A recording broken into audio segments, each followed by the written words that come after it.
جی تو ناظرین، سلطنت عثمانیہ کی کئی صدیوں پر محیط طویل دور میں، جس میں اس نے یورپ، مشرق وسطیٰ، شمالی افریقہ کے بڑے حصوں پر حکومت کی اور دوررس اثرات چھوڑے، آج کل کئی ٹی وی ڈراموں اور سیریز کا موضوع ہے۔ انہی میں سے ایک سیریز سلطان احمد اول اور خاص طور پر ان کی اہلیہ کلثوم سلطان پر بنی ہے۔ اس سیریز میں سلطان احمد اپنے ارد گرد کے لوگوں اور سلطنت کے اعلیٰ عہدیداروں کی طرف سے مسلسل اپنے چھوٹے بھائیوں کو قتل کرنے کے دباؤ میں نظر آتے ہیں۔ دنیا کی تاریخ میں ہر معاشرے میں بھائیوں، باپ بیٹوں اور دیگر رشتہ داروں میں تخت کے لیے قتل اور جنگوں کی مثالیں ملتی ہیں۔ سلطنت عثمانیہ کی تاریخ میں بھی اس طرح کے واقعات کی کئی مثالیں ہیں۔ ویڈیو شروع کرتے ہیں سلطان احمد اول کے والد سلطان محمد سوم کی تخت نشینی سے، اور ویڈیو میں آگے بڑھنے سے پہلے اگر آپ نے ہمارے چینل کو سبسکرائب نہیں کیا تو کائنڈلی ہمارے چینل کو سبسکرائب ضرور کریں، اور ساتھ میں دیے گئے بیل آئیکن پر بھی ضرور کلک کریں، اور کمنٹ سیکشن میں اپنی رائے کا اظہار بھی ضرور کیا کریں۔ سن 1595 کا ایک دن تھا۔ سلطنت عثمانیہ اپنے عروج پر تھی۔ یہ وہ دن تھا جب اس وقت کی سپر پاور کا اقتدار سلطان مراد سوم کے انتقال پر ان کے بیٹے محمد کو مل چکا تھا، جو اب سلطان محمد سوم تھے۔ لیکن اس دن کو تاریخ میں جس وجہ سے یاد رکھا جاتا ہے وہ شاید استنبول میں شاہی محل میں نئے سلطان کی آمد سے زیادہ وہاں سے 19 شہزادوں کے جنازوں کا نکلنا تھا۔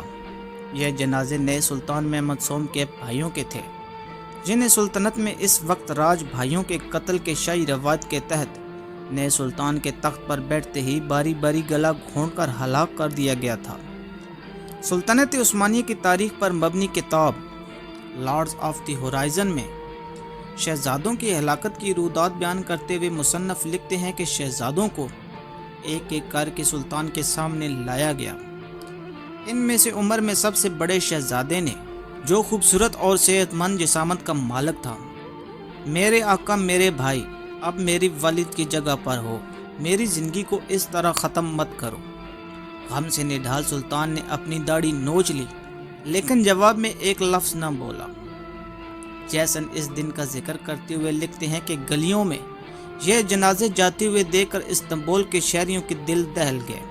مورخ لیسلی اپنی کتاب میں اس زمانے میں تیار کی گئی ایک رپورٹ کا حوالہ دیتے ہوئے لکھتی ہیں کہ سلطان مراد سوم کے جنازے کے ایک روز بعد ہی ان کے 19 شہزادوں کے جنازوں کے موقع پر استنبول کے شہریوں کی دگنی تعداد باہر آ گئی تھی اور ہر آنکھ اشک بار تھی۔ اس واقعے سے ٹھیک 21 برس پیچھے جائیں تو میں معلوم ہوتا ہے کہ سلطان محمد سوم کے والد سلطان مراد سوم کی حکمرانی کا پہلا دن بھی مختلف نہیں تھا، اور انہیں بھی ایسے ہی مشکل فیصلے کا سامنا کرنا پڑا تھا۔ سلطان مراد کے والد سلطنت عثمانیہ کے 11ویں سلطان سلیم دوم کا سن 1574 میں 50 برس کی عمر میں انتقال ہو گیا۔ سلطنت کی باغ ڈور ان کے سب سے بڑے بیٹے مراد سوم کے ہاتھ میں آئی، جو اپنے بعد والے بھائیوں سے 20 سال بڑے تھے، اور ان کی جانشینی کو بظاہر کسی سے خطرہ نہیں تھا۔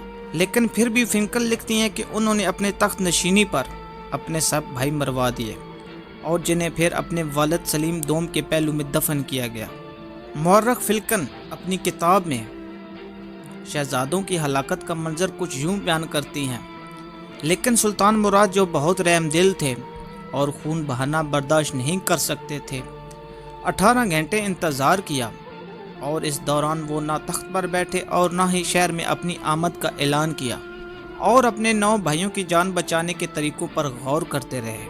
لیکن سلطنت عثمانیہ کے قانون کی خلاف ورزی کے ڈر سے انہوں نے روتے ہوئے اپنے خاص طور پر اس کام کے لیے تیار کی گئے گونگے بہرے اہلکاروں کو شہزادوں کا گلا گھونٹ کر ہلاک کرنے کے لیے روانہ کر دیا، اور اس کام کے لیے ان اہلکاروں کے انچارج کو اپنے ہاتھوں سے 9 رومال دیے۔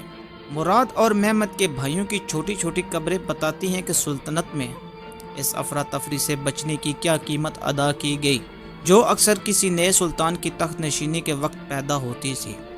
امید کرتے ہیں آج کی ہماری ویڈیو آپ کو ضرور پسند آئی ہوگی۔ اگر ہماری آج کی ویڈیو آپ کو پسند آئی تو چینل کو لائک اور سبسکرائب ضرور کریں، اور کمنٹ سیکشن میں اپنی رائے کا اظہار بھی ضرور کیا کریں۔ شکریہ۔